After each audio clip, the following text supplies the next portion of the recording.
Hello and welcome back to our study of Peninei Halacha, the teachings of Rabbi Eliezer Melamed, Shlita. Here we find ourselves midweek, continuing our study. Zechus Chaylei Tzva Agna Yisrael, L'Refuah Shleim La'am Yisrael, and for the safe return of all of our hostages. Our next chapter, Yitziel Chutz La'aretz L'Tzarech Chashuv V'Tiyul. What about leaving Israel? She'ela Merkazis B'Hilchos Yishuv Arati. Mahu hageder hamodiach shel mitzvah. So a central question that we have in the mitzvah of settling the land of Israel is, what is the exact parameter of this mitzvah? Does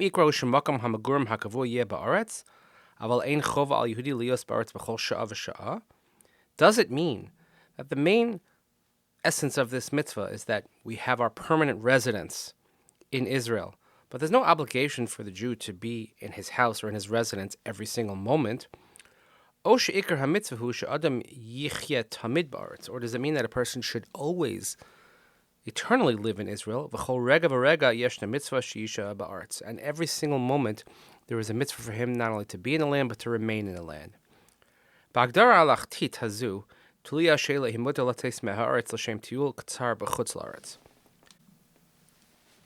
at the base of this question, this halacha query, is the conundrum: are one allowed to leave Israel, let's say for just a tiyul, a short trip, to the diaspora? So can you leave Israel? You want to take a little vacation. Is that allowed? Al Piyat Talmud, Maseches Avodah Zarah, Pasuk Rambam. So the Rambam, based on the Gemara in Avodah Zarah and Daf Yud Gimel, says that a person cannot leave Israel to outside of Israel ever. However,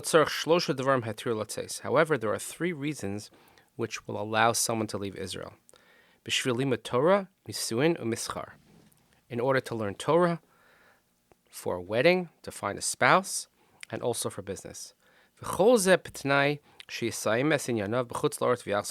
this comes on the condition that you finish whatever it is that you have to do outside of Israel, and you return immediately to Israel. However, to leave Israel and to live in the diaspora permanently, this is prohibited. Let's say there is a famine in the land, as we've seen biblically. Then you can leave Israel for a longer period of time. But even in a time of a very strong and difficult famine, nevertheless, it's considered a midas chasidus, a righteous action, to stay in the land of Israel. And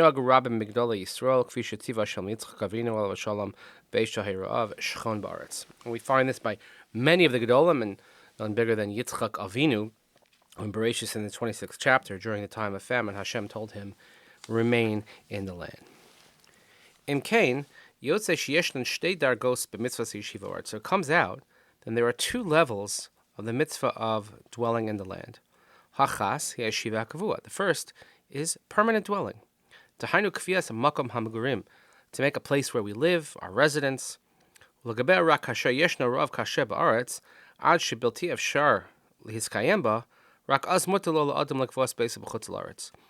barring unforeseen circumstances like a fierce famine, then a person should stay in Israel, but if there are difficult extenuating circumstances, then he can move to Chutz La'aretz.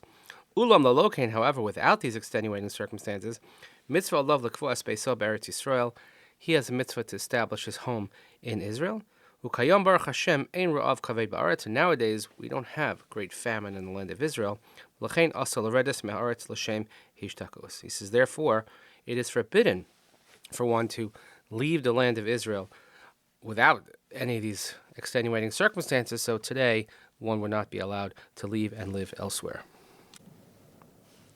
V'hadarga hashniya hi hashihia ba'aretz. The second level we have is remaining in the land of Israel. She'ein lebatla b'chinam, that we don't abrogate this for no reason. One can leave Israel temporarily for, let's say, business or to make a living. Or if